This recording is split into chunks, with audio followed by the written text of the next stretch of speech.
मुशायरे और कवि सम्मेलन का इतिहास।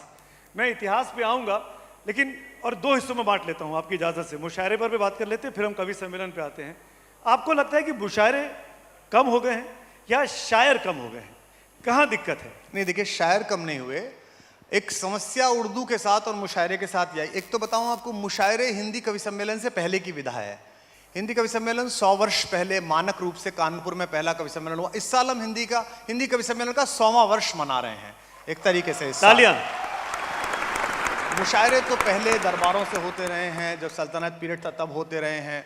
एक प्रॉब्लम मुशायरे में आई, उर्दू जब हिंदुस्तान में तकसीम के बाद आई 47 के बाद, तो उर्दू की हिफाजत जो है वो सब धर्मों ने की, विशेष रूप से दो जातियों ने ज्यादा की। एक तो कायस्थों ने, भटनागर, श्रीवास्तव, सक्सेना, इन लोगों ने की, चूंकि ये पहले से ही कोर्ट में उर्दू लैंग्वेज बोल रहे थे, इनके पास ही ये काम था। और दूसरी की माइग्रेटेड पंजाबियों ने, भाटिया साहब, मेहरोत्रा साहब, खुराना साहब, इन्होंने बहुत की। चूंकि आज़ादी के बाद, तकसीम के बाद जो भारत में मुसलमान था वो दो तरह के मुसलमान थे जो मेरी समझ है इतिहास की। एक तो वो जिन्हें ये भरोसा था कि ये मिट्टी प्यार की मिट्टी है, ये छोटा सा विभाजन कोई नुकसान नहीं पहुंचाएगा, एक तो वो था। एक वो मुसलमान बचा जो गांव में पसमंदा मुसलमान था, जिसको लगता था कि मैं कैसे सियालकोट तक का सफर करूंगा, कैसे कराची जाऊंगा, कैसे लाहौर जाऊंगा। इन दोनों ने मिलकर इस देश को आगे बढ़ाया। 90 में जब मंदिर आंदोलन आया तब कवि सम्मेलन और मुशायरों में कुछ ऐसे लोग चढ़े जिन्होंने उसकी फिजा को राजनीतिक बना दिया। मैं संयोग से उस समय आ चुका था अंदर इस सिस्टम में, तो मैं देखता था कि मुशायरों में ये शेर पढ़े जाते थे कि मुसलमानों न घबराओ, खुदा की शान बाकी है, अभी इस्लाम जिंदा है, अभी कुरान बाकी है, ये काफिर क्या समझता है जो अपने मन में हंसता है, अभी तो करबला का आखिरी मैदान बाकी है, ऐसा पढ़ा जाता था। और कवि सम्मेलनों में पढ़ा जाता था कि मुसलमानों समझ लो, समझने का वक्त बाकी है, अभी हिंदू रगों में शिवाजी का रक्त बाकी है। और दोनों तरफ पढ़ने वाले भी जाहिल थे और सुनने वाले भी जाहिल थे, दोनों तरफ ऐसे लोग थे। लेकिन एक दिक्कत हुई, हिंदी कवि सम्मेलन में ऐसा पढ़ने वाले जो कवि चढ़े थे, हम छोटे छोटे लोगों ने और बड़े लोगों ने, जिनमें बाल कवि बैरागी, उदय प्रताप जी, यहां तक कि हमारे हास्य के सबसे बड़े कवि सुरेंद्र शर्मा, गोपालदास नीरज, इन लोगों ने उनको कोहनी मार मार के साइडलाइन करा। इन्होंने मोहब्बत गाई, इश्क गाया, ठाका गाया, वो सब बेकार हो गए। मैं उनका नाम नहीं लेना चाहता क्योंकि मैं आज जो बोल रहा हूं ये डिजिटल हिस्ट्री बन रही है, तो मैं उन्हें प्रासंगिक करना नहीं चाहता कि आज से 200 साल बाद याद रखा जाए कि रेखता के एक सेशन में हमारे परदादा का नाम लिया था, तो परदादा इतने निकम्मे थे तो नाम भी क्यों लूं उनका यहां पर मैं। तो हिंदी वालों ने तो उनको भगा दिया, मुशायरे में वो लोग रह गए। और सामने जो खुराना साहब बैठे थे, सामने जो भटनागर साहब बैठे थे, जिन्होंने पैसा दिया था, जिन्होंने वो वजीफा दिया था जो शायर ले जाते थे, उनको लगा कि यार मैं यहीं बैठा हूं और यहीं करबला का मैदान बन रहा है, इससे अच्छा तो अगली बार मैं भगवती जागरण करा लूंगा। तो वो पैसा धीमे धीमे वहां से कम हो गया। देन अगेन 2000 के आसपास बैटन हमारे हाथ में आई, हम जैसे लोगों के हाथ में। तो 2000 में मैंने कोशिश की कि हर कवि सम्मेलन में एक शायर होना चाहिए, और ये शुरुआत हुई बशीर बद्र साहब से। बशीर साहब को माशाल्लाह तरन्नुम उनकी और मेरे प्रति बहुत मोहब्बत, मेरठ में ही थे वो, और फिर भोपाल चले गए। तो हम बशीर साहब से गुजारिश की, वो आने लगे। उसके दो फायदे थे।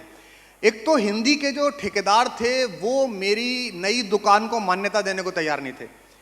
वो कहते थे कि नहीं नहीं, इसके साथ तो नहीं बैठना है। तो वो मुझे स्वीकार करने को तैयार नहीं थे, तो मैं पड़ोस से बाबा ले आया कि बाबा मैं आपको बाबा बोलूंगा। तो बशीर साहब आ गए, देन निदा भाई आ गए, शहरियार साहब, और ये तमाम सब लोग लाने लगे, हम इनसे अध्यक्षता कराने लगे। अब जब क्या हुआ कि निदा फाजली बैठे हैं, वो परफॉर्मर कैसे हैं ये बात नहीं महत्वपूर्ण है, महत्वपूर्ण ये कि वो बैठे हैं कवि सम्मेलन में। तो वो जो चिंटू कवि था, जो सांप्रदायिक बात कह के ताली बजवाता था, उसको लगा कि यार कुमार विश्वास हमारा नया शाहरुख खान है, यही निदा फाजली के पैर छू रहा है। उसके मन में बात आई कि यार यही आदमी निदा फाजली के पैर छू रहा है। चाचा जी नमस्ते, चाचा जी कैसे हैं, सूटकेस लेके चल रहा है। इसका मतलब उसे शायरी की तमीज नहीं थी उस लड़के को, उसे ये लगा कि ये कुछ बड़े ही होंगे जो इनकी बात चल रही है। तो रात में एक तो उसकी जबान पे काबू रहा, उसने कोई ऐसी खराब बात नहीं कही जो सांप्रदायिक सद्भाव को चोट पहुंचाए। और एक शायरी का उरूज देखकर उसे ये पता चला, ये जो तू कविता के नाम पे कर रहा है कि होकर हैरान परेशान हमने कहा एक दिन श्रीमान, ये कुछ भी नहीं है। ये आदमी है जो एक दोहा पढ़ता है और उस दोहे पर बच्चा बोला देखकर मस्जिद आली शान अल्लाह तेरे को इतना बड़ा मकान, और तालियां बजती हैं, तो इसका मतलब ये शायर है। तो ये एक छोटा प्रयोग रहा। मुशायरे बैकड्रॉप में गए। अब जब नई ये तकनीक आई है, इंस्टाग्राम आया है, फेसबुक आया है, इंटरनेट बूम पर है, अब जो लोग आ रहे हैं इन्होंने बिल्कुल एक नया सीन क्रिएट कर दिया है। और मैं आपसे गुजारिश करूंगा सुमित भाई कि आप और तमाम जो हमारे मीडिया के, आप मीडिया के सबसे बड़े चेहरे जो भारत में 4-5 हैं उनमें हैं, आप लोगों को टिपिकल मेरी जनरेशन या मुझसे पहली जनरेशन के शायरों का कुछ दिन मोह छोड़कर नौबहार मुशायरा सुनना चाहिए, बिल्कुल नया वाला लड़कों का, जिसमें है आपको वहां नादिम नदीम सुनाई देगा, आपको वहां चिराग सुनाई देगा, आपको वहां विशाल बाग सुनाई देगा, आपको वहां शिखा अवधेश सुनाई देगी। और ये लड़के लड़कियां जो शेर कह रहे हैं, मैंने करवट बदल के देखा है, याद तुम उस तरफ भी आते हो। आदमी बहुत देर तक सोचता रहता है, क्योंकि इनकी मोहब्बत नहीं है और मोहब्बत को देखने का इनका तरीका नया है और उसे कहने की जो कहन है वो नया है। मेरा मोहल्ला था जब मोबाइल नहीं थे, टेलीफोन नहीं था, पर्चियां थी, चिट्ठियां थी, कनखियां थी, खिड़कियां थी। ये हैं जिनके पास इमोजीज हैं, जिनके पास दूसरे इशारे हैं, किसका कमेंट लाइक किया है मेरे वाले ने, किसका नहीं किया है। तो इनका कहन भी नया है। तो मुझे लगता है मुशायरा अभी सेटबैक पर है प्रोफेशनली, वैसे तो एक्सीलेंस पर है, बहुत अच्छी शायरी पढ़ी जा रही है, लेकिन जिस तरह कवि सम्मेलन हो रहा है कि 50 लाख का बजट है और कवि जो है वो चार्टर से जा रहे हैं, बिजनेस क्लास से जा रहे हैं, मुशायरा उस जगह आ जाएगा। क्योंकि उर्दू में जो खुशबू है कहने की और उर्दू में जो अंदर तक उतरने की खुशबू है वो बराबर की ही है। और मैं आशा करता हूँ कि अगले कुछ वर्षों में मुशायरा वहाँ पहुँच जाएगा जहाँ के लिए वो बना है। आप वर्तमान में आ गए, आपने भविष्य को दिखा दिया। मैं फिर से आपको इतिहास पे ले चलता हूँ, क्योंकि टॉपिक इतिहास है। और वो इतिहास में इसलिए कह रहा हूँ कि आप बड़े दिल से कहते हैं। कुमार विश्वास के बारे में हम सब जानते होंगे, आप सब इनके फ़ैन, इनको आप यूट्यूब पे और तमाम सोशल मीडिया प्लेटफॉर्म्स पे देखते सुनते रहे होंगे। ये अक्सर कहते हैं चचा गालिब, ये गालिब को अपना चचा मानते हैं, चचा कहकर बुलाते हैं, इज्जत करते हैं। तो वही चचा गालिब ने एक बार कहा था, मैं आपसे आपकी इजाज़त से पढ़ रहा हूँ कि रेखते कि तुम ही उस्ताद नहीं हो गालिब, कहते हैं कि अगले ज़माने में कोई मीर भी था। तो अब मुझे ये बताइए कि आज के ज़माने में कौन गालिब है और कौन मीर है कुमार विश्वास की नज़र में? वो एक मशहूर मिसरा है कि ए गज़ल अब तेरे नाद उठाएगा कौन, अब ना कोई गालिब है अब ना कोई हाली है।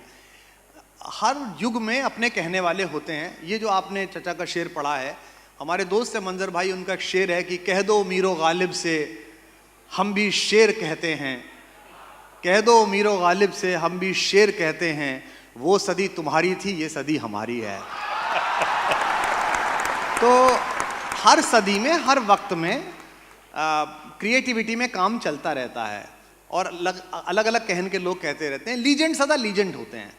और मेरा ऐसा मानना है, हो सकता है ये मेरा कॉम्प्लेक्स हो आत्ममुग्धता का, कि पॉपुलिस्ट जो होता है, जो पॉपुलर होता है, बहुधा उन्हीं को लीजेंड देखा गया है।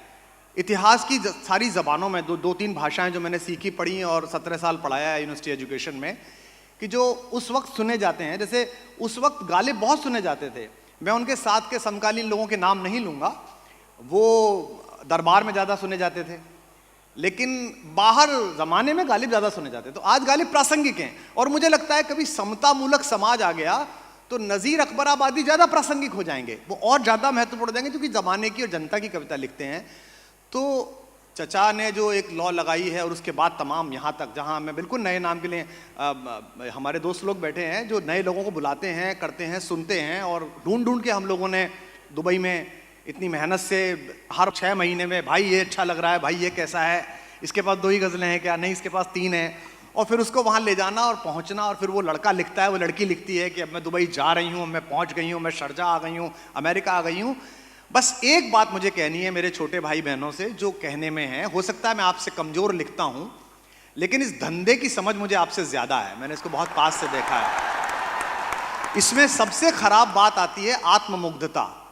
ये जो बिजीनेस है कि आप 4 दिन से लगातार यात्रा में हैं और आपको हर जगह औसत समझ के प्रशंसक मिलते हैं। जैसे नीचे उतरने के बाद जब मुझसे आपसे कहता है ना कोई आदमी कि आप इस वक्त के सबसे बड़े शायर हैं, तो मैं 2 बातें समझता हूं कि या तो ये मुझे मूर्ख समझ रहा है या इसे शायरी नहीं आती। ये तय बात है। आई एम पॉपुलर, मैं लोकप्रिय हूं, लेकिन मैं शायर कैसा हूं, कवि कैसा हूं, इसका चुनाव तो अभी 200 साल बाद होगा। मैं अभी से क्यों सोचूं मैं कैसा हूं। मैं केवल कहने की कोशिश कर रहा हूं। जो मेरे गुरु कुंवर बेचैन के मिसरे हैं ना कि ये सोच कर मैं उम्र की ऊंचाइयां चढ़ा, शायद यहां शायद यहां शायद यहां है तू, पिछले कई जन्म से तुझे ढूंढ रहा हूं, जाने कहां जाने कहां जाने कहां। तो आप लगे रहिए, खुद को कहने में लगे रहिए। ऊपर वाला किसी दिन शाम को मुग्ध होके आपके पास एक ऐसा शेर भेज देगा। दीक्षित धनकौरी का शेर है ना कि शेर अच्छा बुरा नहीं होता, या तो होता है, ऐसे मिसरा बोलने लगेगा आपका। मुशायरे का मतलब कुमार क्या सिर्फ शायरी, गजल, नज़में, गीत यहीं तक संभव है, या मुशायरे में जो एक अदब होती थी, अदब जो है वो अदब मिसिंग है क्या? वो मुशायरे में नहीं है, वो सोसाइटी में मिसिंग है। तो बेसिकली सोसाइटी में अच्छे और बुरे का मानक बदल गया है। पहले यह था कि मंच पर अगर माहेश्वर तिवारी आए हैं, सोम ठाकुर आए हैं, तो पॉपुलर शैल चतुर्वेदी और पॉपुलर सुरेंद्र शर्मा पीछे खड़े हो जाते थे। दादा आइए, दादा आइए, महेश्वर दादा आइए, किशन सरोज को दादा आइए। आज की डेट में जो लड़का 4 ताली बजवाता है वो बड़े से बड़े शायर के और दादा क्या हाल है, कहां से आ रहे हो। वो शबीना हमारी भाभी, उनका जो शेर है ना, जरा सा कुदरत ने क्या नवाजा कि आके बैठे हो पहली सफ में, अभी से उड़ने लगे हवा में, अभी तो शोहरत नहीं नहीं है। अभी इसी पल में कह रहा हूं आपसे कि इनमें आईएएस भी बैठे हैं, इनमें आईपीएस भी बैठे हैं, इनमें रेवेन्यू सर्विसेज के लोग भी मैं देख रहा हूं, इनमें शहर के बड़े लोग भी बैठे हैं, दूसरे मुल्कों से जहाज पकड़कर रेखता सुनने भी लोग आए हैं, और मैं यहां बैठा हूं इसके सबसे बड़े सत्र में। मुझे अब भी संकोच सा होता है, मुझे अब भी लगता है कि कुछ ज़्यादा हो गया है, मैं इस काबिल नहीं हूं, अभी करना है। सो ये जो अदब है, बेसिकली एक अंतर है कवि सम्मेलन और मुशायरे में। कवि सम्मेलन के लोग बुरा ना माने, मैं उन्हीं का आदमी हूं लेकिन फिर भी है तो बोलना चाहिए। और आपको पता है कि मैं जो गलत होता है बोल देता हूं। आप तो फिर भी समूह के, मैंने तो अपनों के खिलाफ गलत बोल दिया है जब जब गलत हुआ है।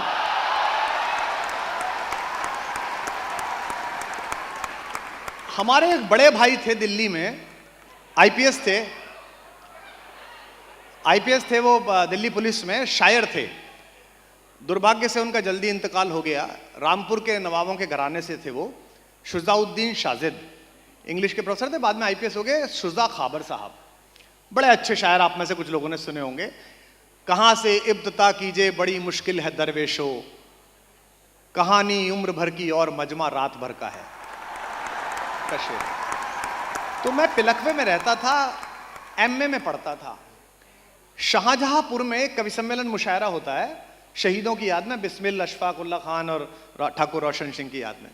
तो वो दिल्ली में मुझे मिले, अमीर कजलबाज साहब का एक जश्न था, उसमें हम लोग थे। तो मैं छोटा सा नया लड़का, मुझसे बोला कि मियाँ तुम वहाँ शाहजहांपुर जा रहे हो, तुम्हारा नाम देखा। मैंने कहा जी भाई साहब।